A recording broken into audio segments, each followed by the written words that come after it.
નમસ્તે વિદ્યાર્થી મિત્રો, આજે આપણે ગુજરાતી વ્યાકરણમાં એક મુદ્દો જોવાના છીએ, જે છે છંદ. છંદ છંદ એટલે શું? તો છંદ એટલે કાવ્યમાં મધુરતા લાવવા માટે વપરાતો એક મુદ્દો છે. અને તેના બે પ્રકાર પડે, અક્ષરમેળ છંદ અને માત્રામેળ છંદ. અક્ષરમેળ છંદ એટલે તેમાં અક્ષરોની ગણતરી કરવામાં આવે, તેને અક્ષરમેળ છંદ કહે છે. અક્ષરમેળ છંદમાં બીજા 4 પ્રકાર પડે, શિખરણી, બંધાક્રાંતા, અનુષ્ટુપ અને મનહર.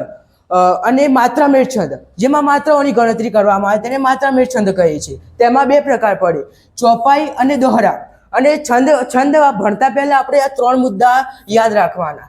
યતિ, યતિ એટલે ગાતા ગાતા જેમ આપણે પંક્તિમાં અટકીએ છીએ તેને યતિ કહે છે. એટલે તેમાં આવે ગાતા ગાતા અટકવું, તેને યતિ કહેવાય. ગણ, ગણ એટલે 3 અક્ષરના સમૂહને આપણે ગણ કહીએ છીએ. અને ગણ સૂત્ર પણ આવે છે, જેમાં ય માતા રાજભા ન સ લ ગા. અને તેમાં આ બધાને ગણ કહે છે. એટલે પહેલા 3 એટલે ય માતા, પછી બીજા 3 એમાં માતારા, પછી બીજા 3 એમાં એમ કરીને આપણે આખું ગણસૂત્ર બનાવવાનું આવે. એમાં આપણે લઘુગુરુની નિશાની આપણે આગળ શીખીશું. આગળ લઘુ અક્ષર. લઘુ અક્ષર એટલે લઘુ એટલે નાનું અક્ષર. અને લઘુ અક્ષર હોય તો તેની એક જ માત્રા હોય અને તેની નિશાની છે યુ. ગુરુ અક્ષર, ગુરુ એટલે મોટો અક્ષર કહેવાય. ગુરુ અક્ષર હોય તો તેની 2 માત્રા હોય, તેની નિશાની છે ડેશ.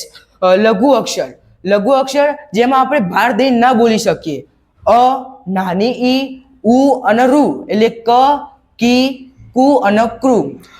ગુરુ અક્ષર જેમાં આપણે ભાર દઈને બોલી શકીએ, આ, મોટો ઈ, ઉ, એ, ઐ, ઓ, અંગ, અહમ. એવી રીતે આગળ મંદાક્રાંતા. મંદાક્રાંતામાં 17 અક્ષરો હોય છે. મ, ભ અને તેનું બંધારણ સૂત્ર આવે છે મ, ભ, ન, ત, ત, ગા, ગા. અને એમાં પહેલો, બીજો, ત્રીજો અને 17મો અક્ષર ગુરુ હોય છે. આ જે બંધારણ સૂત્ર છે એ પેલા ગણ સૂત્ર ઉપર આધારિત છે. એ શિખરણી છંદ, એમાં પણ 17 અક્ષર હોય છે અને એમાં છે ય, મ, ન. બંધારણ સૂત્ર છે તેનું ય, મ, ન, સ, ભ, લ, ગા. તેમાં બીજો, ત્રીજો, ચોથો, 5મો અને 6થો અક્ષર ગુરુ હોય છે. અને આમાં તમને કન્ફ્યુઝન થશે કે બંનેના 17 અક્ષર હશે, તો તેમને જે પંક્તિ આપેલી હોય તેના સ્ટાર્ટિંગમાં જોવાનું કે પહેલો અક્ષર જો લઘુ હોય તો તે શિખરણી છંદ હોય, અને જો બીજો અક્ષર અને બીજી પંક્તિમાં પહેલો અક્ષર લઘુ હોય તો તે મંદાક્રાંતા છંદ કહેવાય. અનુષ્ટુપ, અનુષ્ટુપમાં 32 અક્ષર આવે અને તેમાં 8 અક્ષરોના 4 ચરણ હોય.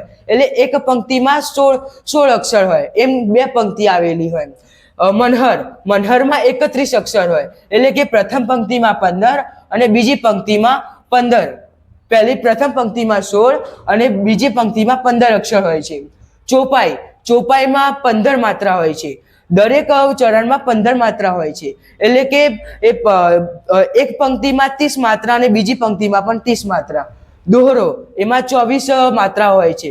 પ્રથમ ચરણ પહેલા અને ત્રીજું ચરણમાં 13 માત્રા અને બીજું અને ચોથા ચરણમાં 11 માત્રા હોય છે. Thank you.